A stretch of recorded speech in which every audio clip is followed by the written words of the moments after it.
Hi Gemini, welcome to your tarot reading for the end of May 2018. It's Raina. Happy birthday to those of you who are born at the end of May. Happy solar return. I'm using the Wild, what is it called? Wild World or Wild Unknown Tarot, which is kind of like this gothic tarot deck that I introduced a while back, and now I'm using it for this end of the month reading.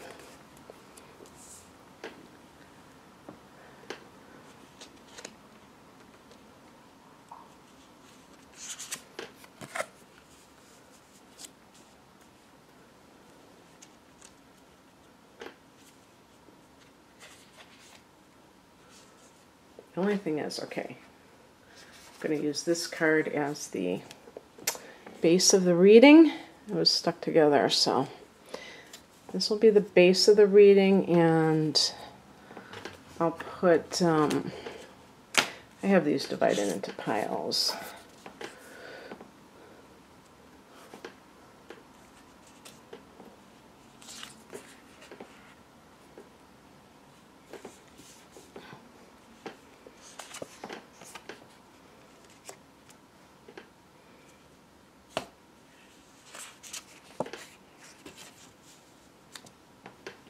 They do use different terms, but, you know, if I use this more and more, I'll get used to it. Do you like my amethyst? Actually, someone who's a Gemini, I don't know if she's going to be watching. She was one of my first clients. She sent me a bunch of crystals from the Southwest, and I want to thank her again. I've kept her address. I got to send her a card. Because, you know, these other ones, those other crystals, a lot of them are from her, too. So the heart of the matter is the Ten of Cups. I have to like really look at this for a second because it's like, whoa. Now this is a card of weddings and family happiness and things like that. So of course, as we get, at least in the Northern Hemisphere, as we near June, there tend to be a lot of weddings. So I'm not saying that this is your wedding, but the kind of happiness that comes from what you have always wanted. But it's like, you know, the Nine of Cups is your wishes coming true, but the Ten of Cups is like the chapter ending in a positive way. And I get this feeling of this reading of, you know, things coming to a head in a positive way for Gemini.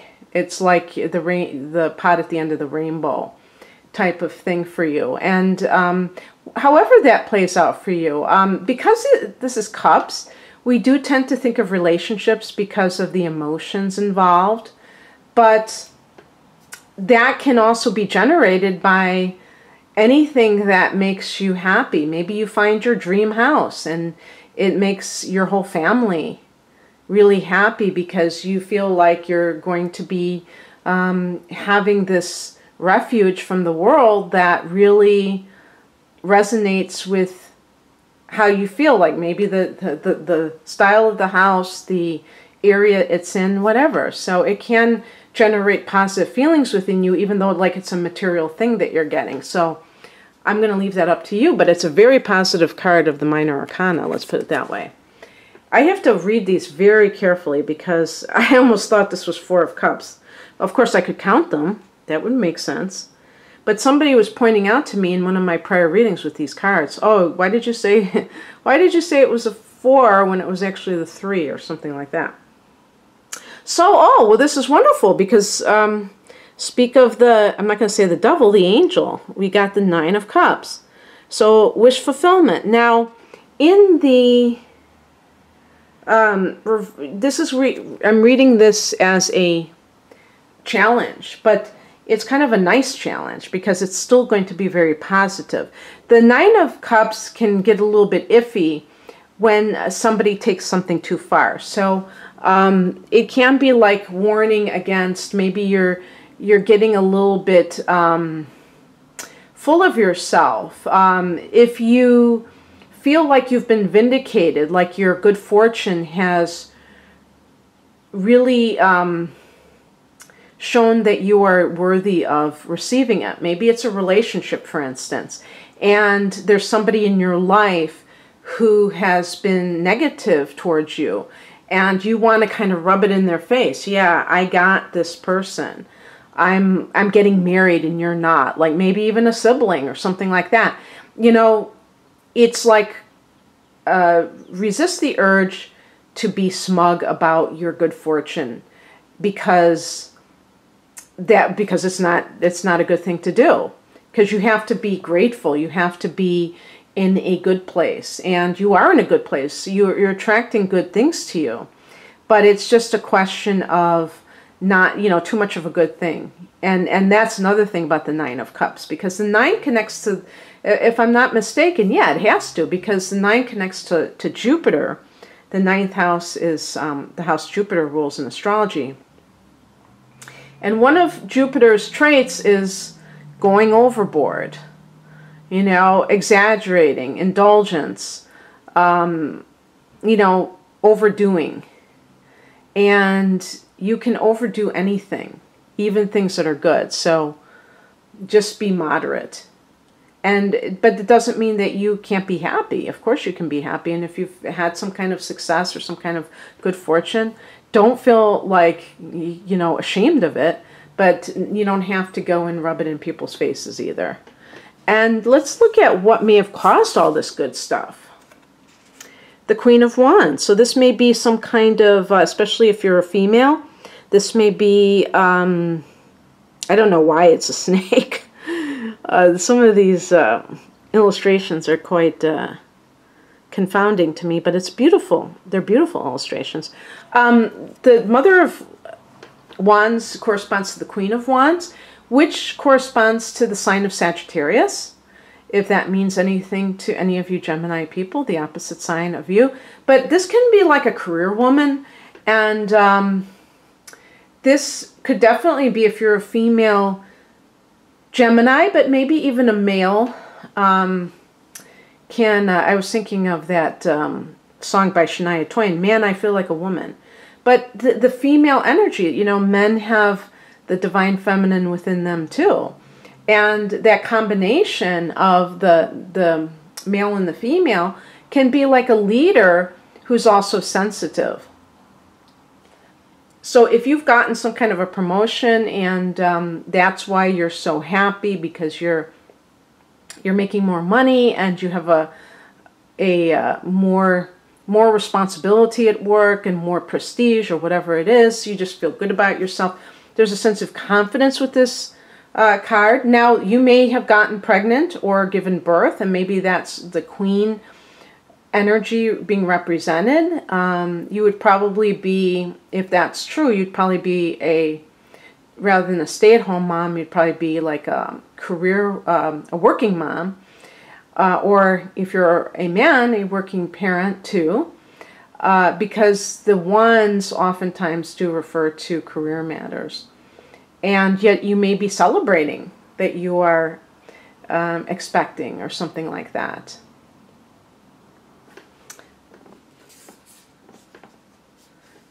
Maybe you've met somebody who is a fire sign, like a Sagittarius, like an Aries, or like a Leo. That's a possibility.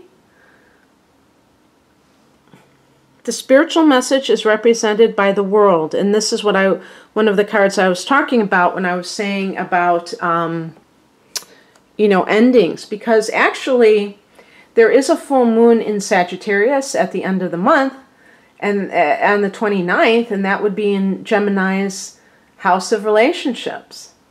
So a full moon sometimes can be an ending of somebody's relationship, although I just did the forecasts for the month of, well, that would affect more Sagittarius than you, so I'm not going to get into that. But the World card is about, it's the last card of the Major Arcana. It's about tying up loose ends. It's about, sometimes it can be travel plans that you have, but it's just something to do with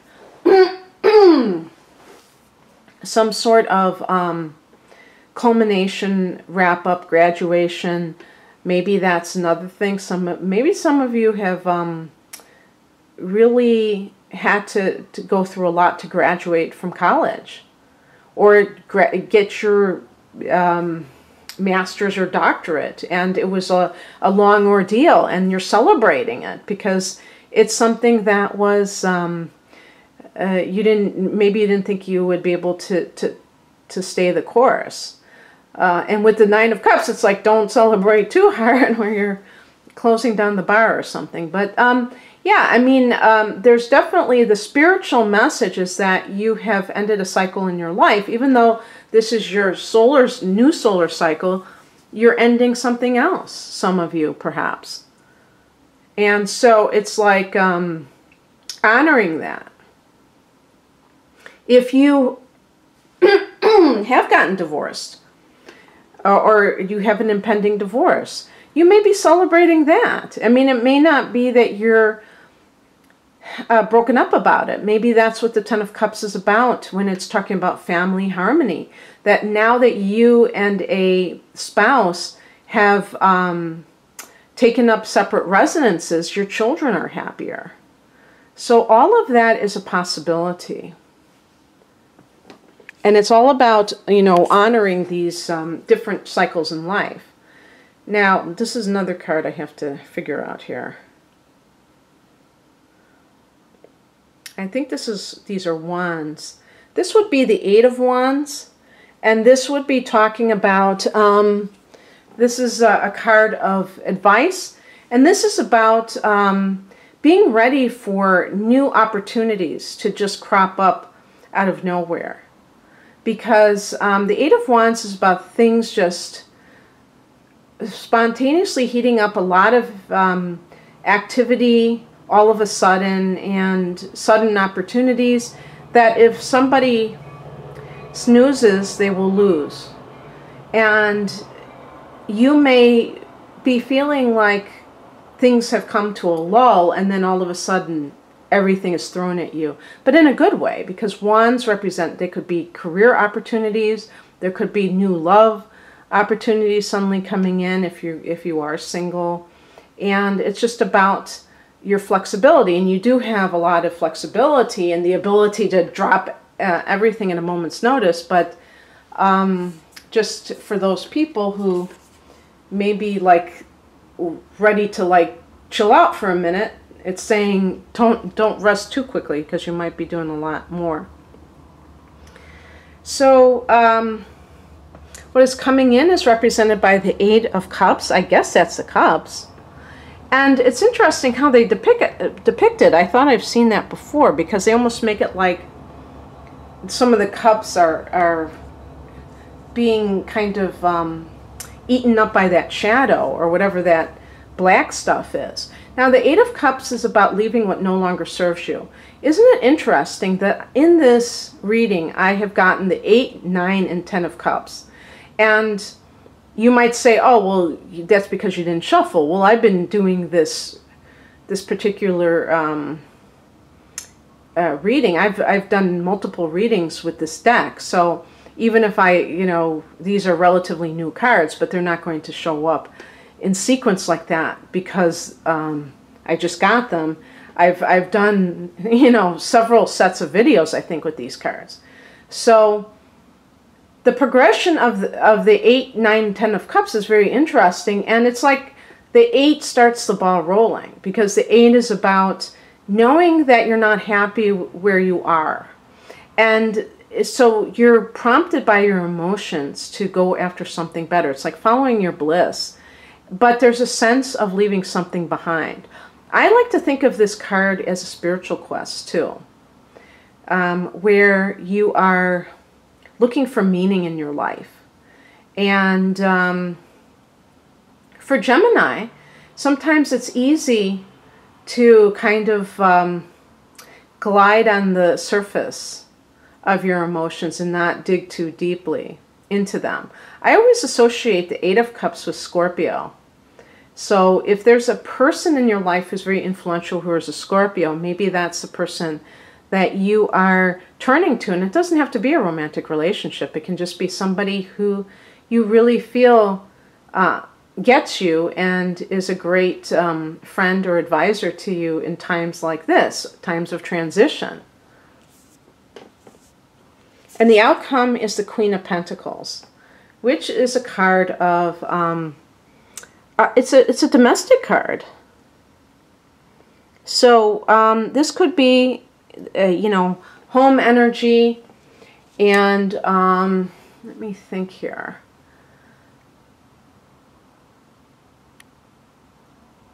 Yeah, I mean, this could be a situation where, again, you're moving house.